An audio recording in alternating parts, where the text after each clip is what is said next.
name is Tzvi Lebetkin, the Rabbi from another planet. Please like, share, and subscribe, and ring the little bell. Ring the little bell so you're notified when new videos drop. So I'm going to tell you something that may just amaze you, especially if you're new to my channel. If you're not new to my channel, you will probably know.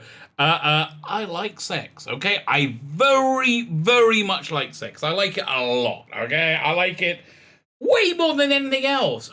And it blows my mind. My hierarchy of things I like sex. Right up there. Like, up there. Beyond anything else. I really, really super like it. Very, very, very important to me. Next up, I don't know. What do I like next up? Cookies. Good cookies. I mean, good, soft.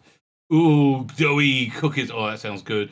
And Doctor Who, right? They're about the same, right? Cookie dough, cookie is Doctor Who, about the same level of like in the world. But sex, way above that. So, yeah, now, how much do I like? So let's get a relative set of that. How much do I like Doctor Who? Well, look around you, okay? I like it a lot, okay? Most people don't do this. Isn't normal for most people. This is normal for me. This is my real. This isn't a black backdrop. This is reality, okay? This is my life. So I really like Doctor Who. It is dwarfed by how much I like sex. So there you go. So you got that. With that run up. I think with that context, you can understand my confusion, where I look at someone like Pearl Mackie, who is a wonderful person. Like, I think a really great actress. She did a fantastic job with Bill Potts. And I've really liked her in everything she's done. She's got a very naturalistic performance. And I think she seems like a genuinely nice person. I think that, the character she was playing was somewhat of a reflection of herself. I think she's an easygoing, kind of nice person, right? And I think there's a lot interesting about her as a human being, as there is about everyone. I have to tell you, one of the greatest lines ever in Doctor Who. Doctor Who has so many great lines. One of the greatest lines ever in Doctor Who was a Christopher Eccleston line where he says, in 900 years of time and space, I'd never met anybody who isn't important. And I love that, because it's true. And we're all important. We all have incredible lives. We have so much going on within us. So yeah, with that, especially with somebody incredibly talented, and I would say intelligent as Pearl Mackie, and I think Pearl Mackie is representative of the demographic I'm going to talk about.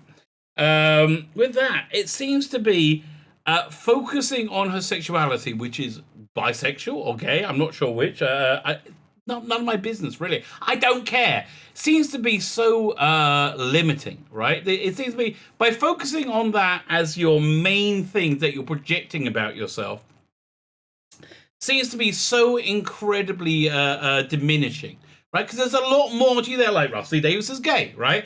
100% he's gay. Okay, we know that. But why? He does. Well, a lot of his drama is gay drama. I think it's more drama about his life and his perception of life and how he feels about life. And being gay is a part of that, right? But his work is mainly about relationships and how people connect with each other. And it's very beautiful that way. And so I wouldn't say that he's somebody who does that. He does that a little bit. But Paul Mackie been talking a lot about being gay. She's gay, and she very, very, she's gay and she's black, and she very, very, very, very, very much wants you to know about it. And it seems to me that there's so many more interesting things going on. So that's what this video is about. We're going to look at not one, but two articles that came out recently about Pearl Mackie. Again, I freaking like Pearl Mackie. I think she's a talented, intelligent person. There's no mean and honestly, people hated season 10 of Doctor Who. I loved it. I loved it specifically because I love Bill Potts. I thought that was such a breath of fresh air. I thought the Jenna Coleman thing, well, she was good, got stale, right? And I actually did a major rewatch of all the Jenna Coleman episodes, and I got the much bigger appreciation for her during the Jodie Whittaker years. But I like, when she came out, I just thought she was fantastic. I thought she was great, and I just thought that character was very much undermined by what's the word I'm looking for? A disproportionate focus on her sexuality, which it seemed to be disproportionate because it didn't seem to have anything to do with the story, right? It didn't seem to. I mean, she ends up running off with a. I guess the first one it's about a girl she fancies. That kind of felt organic to me, but then when they kept bringing up all along for the rest of the season. It just seemed to be like, yeah, who cares, right? It's like yeah, I like, we're all interesting people, I think. But if I go, yeah, I got a black shirt on. I got a black shirt on. I do. And but that seems to be, there's more to me than my black shirt, right? And again, I don't want to say that I'm not interested in sex. I am. I really super am. I'm super into it. And also, listen, I also understand that having gay people on TV. No, I don't understand that. I understand that's the argument. They're saying that it's not common to have gay people on TV. Are you out of your mind? Gay people have been on TV since I was a kid in positive roles. I mean, I don't think John Edmund on Are You Being Served was famous for being gay, his character for being gay, and we liked him, right? He was a hero, right? I think having gay characters has been something that's been going for over 50 years. So I don't see any major gay erasure. Listen, I didn't know what the gay life was like in the 80s. It's a Sin was a bit of an eye-opener for me because I was alive in that time. And I think the way they were treated during the AIDS pandemic, terrible. Absolutely, yes. And absolutely terrible. No human being should do that. And I'm a Bible-thumping religious guy. And I think, just as a lot of people say, well, God says no to the same-sex relations. He's not very on board with it. He also says no to being an uncaring dick about your fellow human being. And I would have thought, just as being gay and your sex life isn't that important into making up the entirety of you, so to not liking people being gay makes up a little bit more than being religious. You should. I think the much bigger focus is on being nice to each other, right? And then say I'm completely wrong about my worldview, about religion, about God. I just think if we all did that, it'll be better for everyone, wouldn't it? Wouldn't it be better for everyone? But again, I think people like Paul Mackie will think I must hate her because my morality system says that an intrinsic part of her life is not something that God likes. But there's so much, don't take value statements on these things. Listen, God doesn't like me as a Jew eating prawns and shrimp and lobster, which makes me very sad because I very much like eating prawns and shrimp and lobster. Do I like it as much as sex? No, but I like it about as much as Doctor Who, right? Especially bacon wrapped shrimp.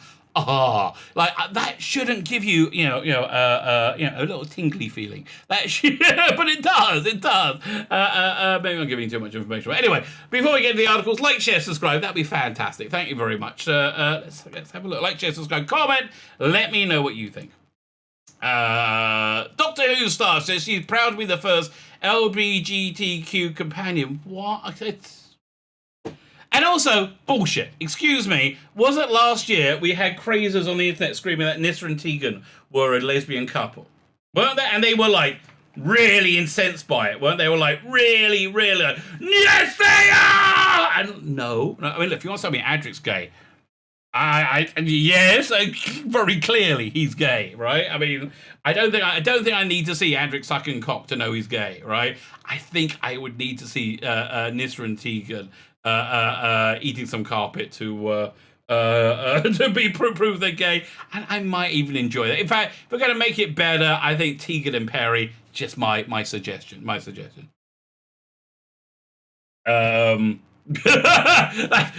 I just went off on a little thought quest about that for a minute. No, back to earth again.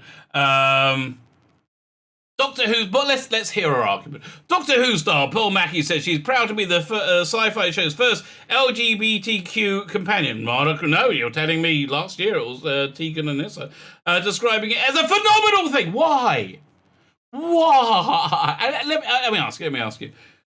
When it has suddenly been portrayed in the media as being a negative person because they're gay, when did that happen? Maybe in the 60s? Maybe? Again, 60 years ago? I don't know. I've never seen it, really. I'm sure it must be. But, no. Doctor Who star Paul Mackie said that she's said that she's most proud of being the sci-fi show's first LGBTQ companion. Why? You were a great companion. And why can't you just be proud of getting this highly coveted acting job and revitalizing a show that was waning, right? I think you did a very good job with it. You should be proud of everything with that. This seems like saying, again, there's no glass ceiling that you've broken. Okay, nobody nobody goes, ew, gay people. We don't. Okay, nobody does that. Nobody sane does that. The world's longest sci-fi show is known for the Doctor's ability to regenerate and change their appearance and personate, building soft reboots and freshness in the show's DNA. That's true. That is true. The Doctor's companions are just as important in keeping the show fresh and up to date, however, as they have been drawn from all walks of life, from different social classes, sexual orientations, and planets. Well, you're saying they weren't drawn for sexual orientations up until that. Okay, and since the show first aired in 1968. Okay, let's go through the companions. Who do you think's gay? Right, let's go back. We'll go from. Okay, Ian, Barbara, no, straight as anything. Susan, maybe. No, straight. He ended up with what's her name? What's the name from Invasion of the Daleks? Fine. So then we got Vicky. Vicky again. Strike me as a bit. I could go either way on Vicky. Who cares? After Vicky, there was Stephen and Dodo. Dodo. Okay, Dodo's your most likely suspect to be gay. So I get the most gaydar from her. 0 from Stephen. Then we get Ben and Polly.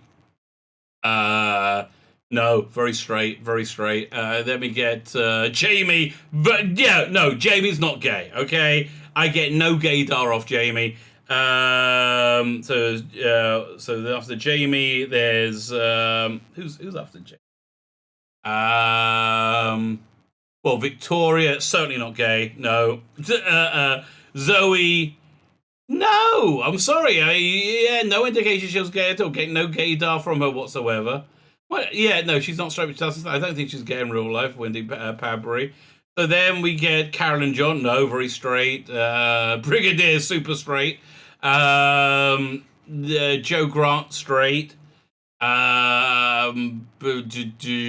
else? Who's after Joe Grant? Sarah Jane Smith, straight. Leela, straight. And don't tell me she's bi. She ended up with, was it Andred, whatever it was? Yeah, no, she's not bi, she's straight. After Leela, Romana, I can see going either way. Both Romanas. Again, that's a movie I would like to see. So Romana, we're back to Tegan and Nissa. Well, obviously they're gay, according to again the craze of the world.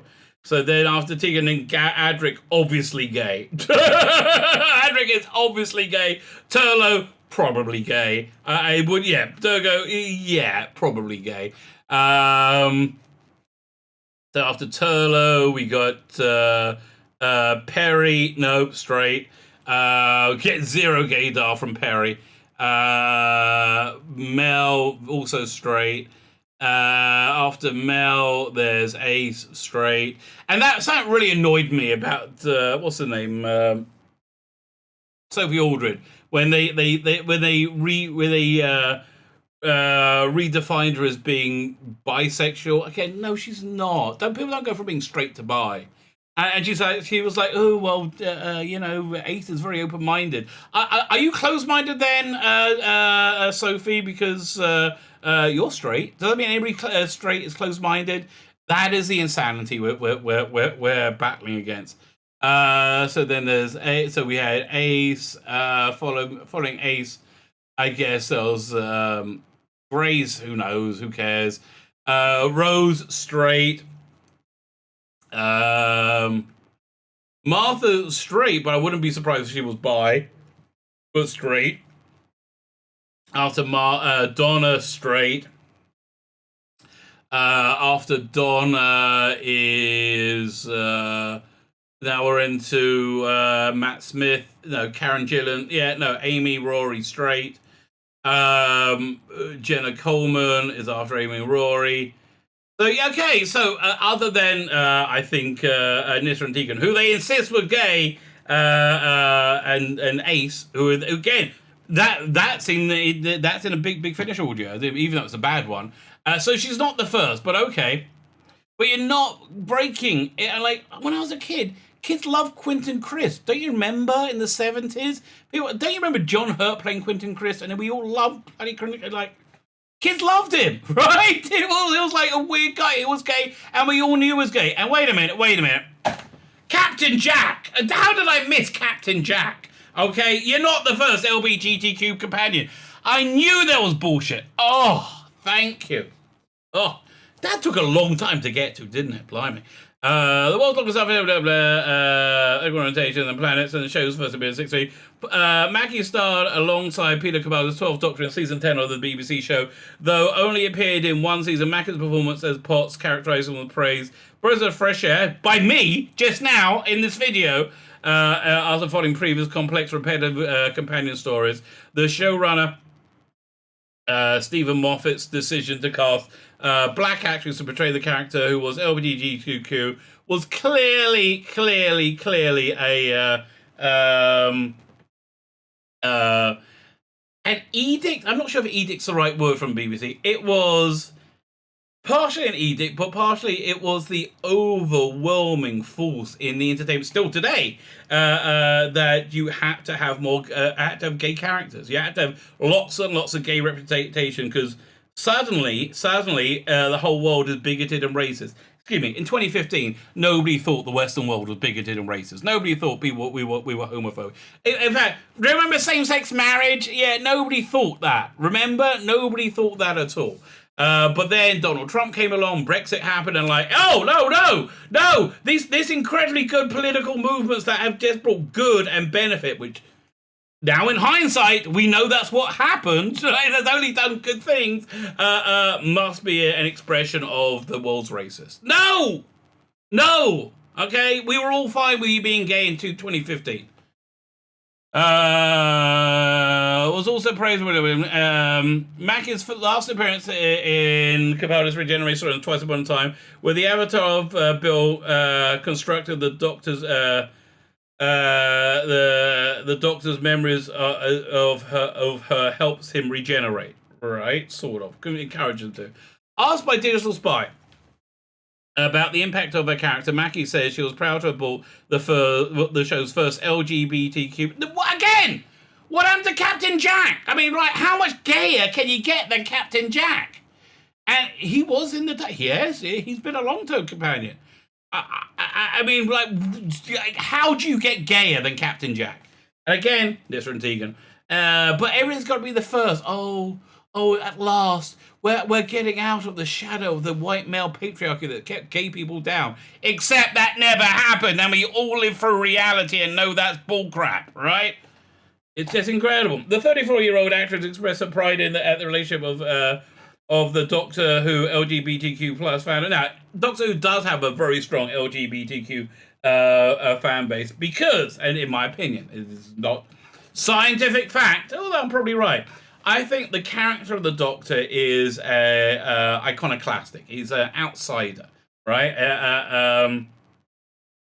He's somebody happy being outside, somebody happy being different, somebody happy being an individual, and that's why I think he appeals to people who are on the outsides or on the fringe of society. So that's why I think Doctor Who appealed to smart kids, kids who like science, and gay kids, and people who felt a little bit different, people who didn't really like football, right, in school and soccer. They're going, we were all a bit different, and that's why Doctor Who appealed to all of us. That's why it's got a strong LGBTQ plus. Is it IA? I don't even know what they want to call themselves now. Readership, right? Fandom. Yes. But yeah, okay, fine. So it seems to me there's no problem in Doctor Who fandom with anybody being gay. And again, did anybody have a problem with Captain Jack? The weirdest they ever got was when he kissed the Doctor, Christopher Eccleston's Doctor. And we're all fine with it, basically, because it was very good Doctor Who. Bottom line. Back to John being able to help somebody feel more comfortable with who they are. How? Again, how were you erased from media? How were gay people erased from media? And are phenomenon sometimes an overwhelming thing? Read the full quote below. That's a good question. What am I proud of? I mean, I'm really proud of the way we had a queer black woman. Again, What glass ceiling do you think you're breaking? Really? And like, what a stupid thing to be proud of. Things that like don't matter. And I think the relationship had a lot to do with the fans. I think the relationship that a lot of fans had with her and a lot of LGBTQ plus fandom had with her is amazing, really. I mean, she was it during the lockdown. She did the voiceover for. Basically, she went to a Black Lives Matter rally, right? And we're only allowed to have one. There's only one kosher way of looking at that, which is just doesn't reflect reality. I mean, look, you want to hear the real truthful bottom line? George Floyd almost certainly died from a fentanyl overdose. It almost certainly died from that. Almost certainly would have died had he had not tried to rob the store and was arrested, right? Had he not tried to push a kid with a fake $20 bill, right? Had he not tried to escape arrest repeatedly, had not sat quiet, had he not made all those decisions, he still probably would have died, right? Probably had nothing to do with the cop with his knee on the back, all right? Probably had.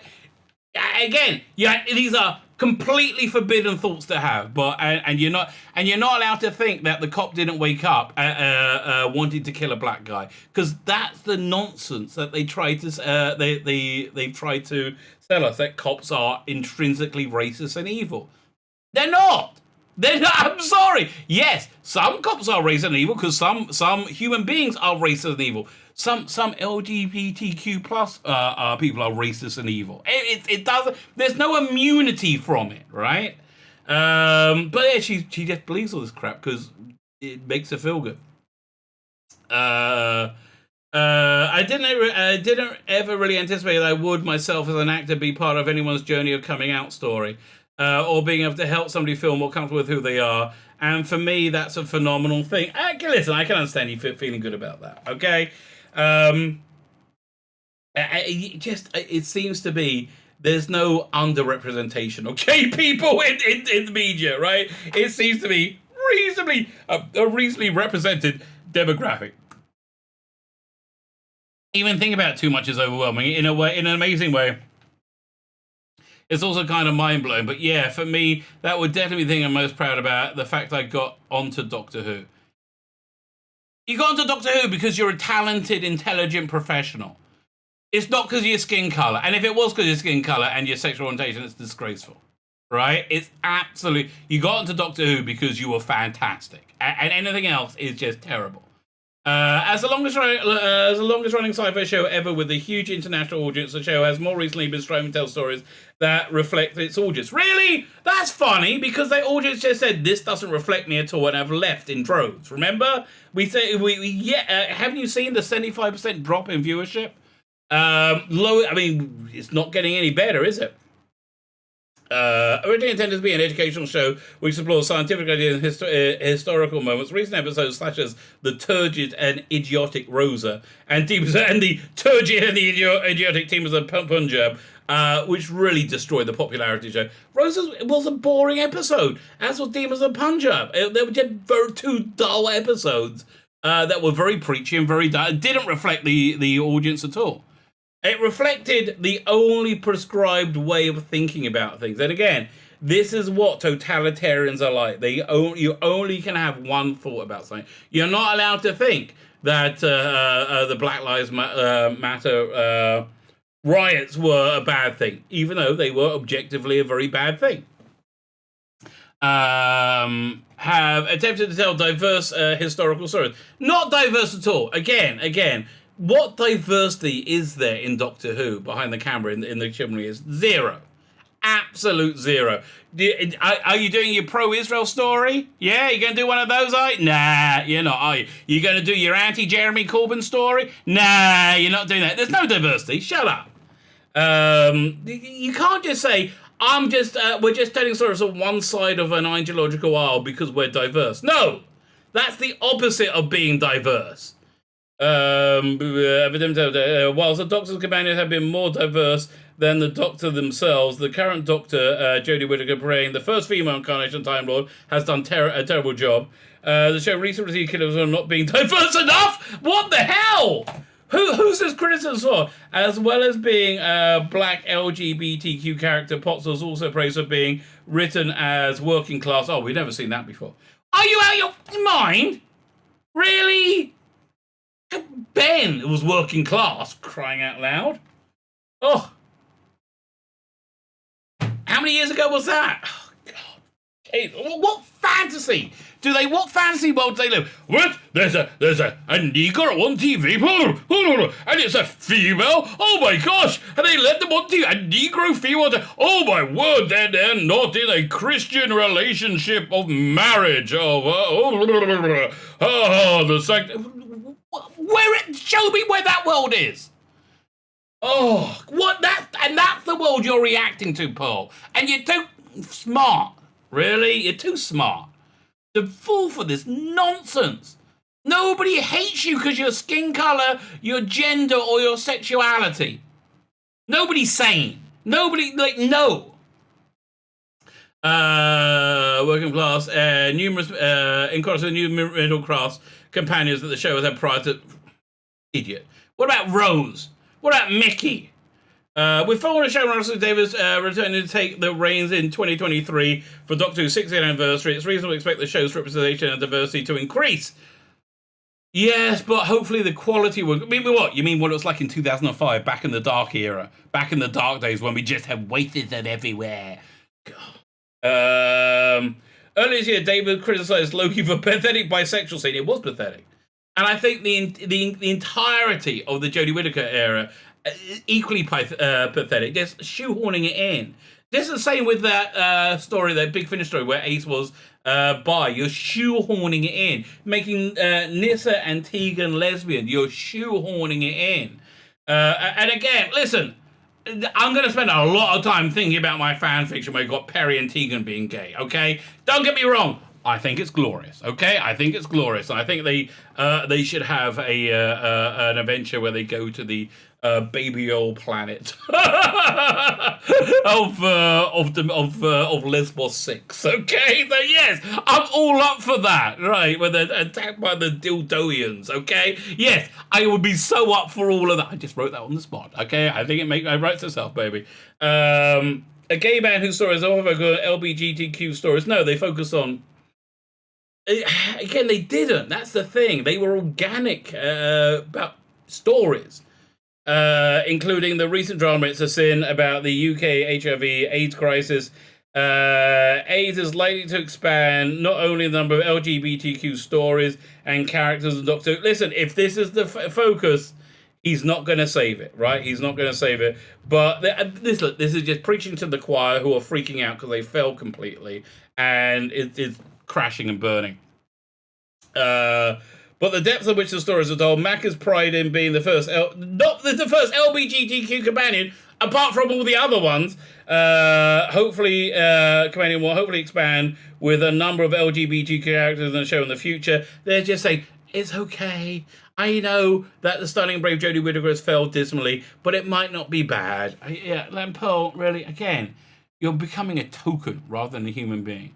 And just to go into this more, Pearl Mackie wants a non-binary star to take the role of Doctor. Really? Okay, how many people are non-binary in the world? 1%? 0.5%? Something like that. So how relatable is that, do you think? Yeah, it's weird. It's just weird. Normally when you see non-binary people, like I'm watching Survivor. I'm a big fan of Survivor. Of course they have a non-binary lesbian in Survivor. And every time I look at this person, I'm like thinking, maybe it's a real thing. Maybe this is a symptom of mental illness. It's not something that makes you go very well. It makes it go down very well. I would like to see a female and a non-white Doctor, because that's the stuff that matters. Look at this gift they have below of how great Capaldi and Bill Potts were together. What about that? What about this greatness over here? This was a great scene, right? What about that has to do with her skin color? What about that has to do with his skin color? About his what? Nothing. Doesn't really. The Doctor really has to identify with human traits. So you're wrong, because it's a program for and by humans, right? And for and by humans are basically binary species. And I hate to be the one to say it to you. Human beings are scientifically, the vast majority of us, a binary species. So I feel it would be the next logical step, wouldn't it? There's no logic in this insanity that engulfed the world. I really didn't see people like me on TV when I was young. Well, you didn't look very bloody hard, did you? Did you know what Blake 7? Yeah, I didn't see Dana Mellenby on that. I don't know what to tell you.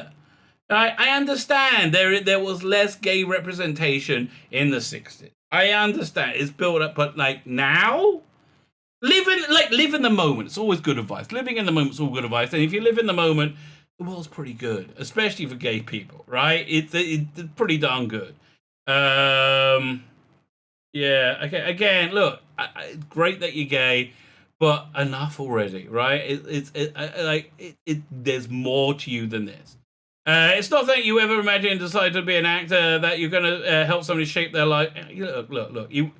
You want to feel good about yourself, which is really what it's all about. Like, honestly, as a society, we have thrown away religion, and so we have no shared value system, right? That's basically what we have. No shared value system as a culture. We don't have a shared morality, and we don't have a shared system of how to be virtuous. So, because there's complete lack of spirituality, we all have in our lives, right? And if you live in the Western world, people look for it in any way. So that's really what I think virtue signaling comes from. People desperate for virtue. People desperate to be virtuous. People desperate to be good, but have absolutely no framework of how to be a good virtuous person. So they're going off into all this insanity. The intelligence and talent is no immunization for this whatsoever. No cure. It affects everyone, and it's just really, for me, it's sad. It's just sad to see. So look, Pearl baby, love you. I think you're great. I think you're fantastic. I think that you wanting to sleep with women or sleep with men or whoever you want to sleep with, one of the least interesting things about you, and you're a very interesting and talented person. I want to say it to anybody who's trans, anybody who's gay, anybody out there, okay? If you're still watching this, thank you for still watching. If you're still watching this, for the love of God, look in the mirror, and look beyond your surface characteristics, because there's so much more going there now. And that's the real crime of all this tokenism. Because people have taken tokenism, people have taken our immutable characteristics as character, and it's not. You are your character. And you want to know something? You're probably a pretty darn good character too. So you look at yourself, you follow what Martin Luther King said, and you judge yourself by the content of your character, not the color of your skin. And this is true then, it's true today as it was then, and it's something we all really need to hear. My name's Tzvi Lebetkin, the Rabbi from another planet. Please like, share, and subscribe, and ring that little bell. Ring the little bell so you're notified when new videos drop.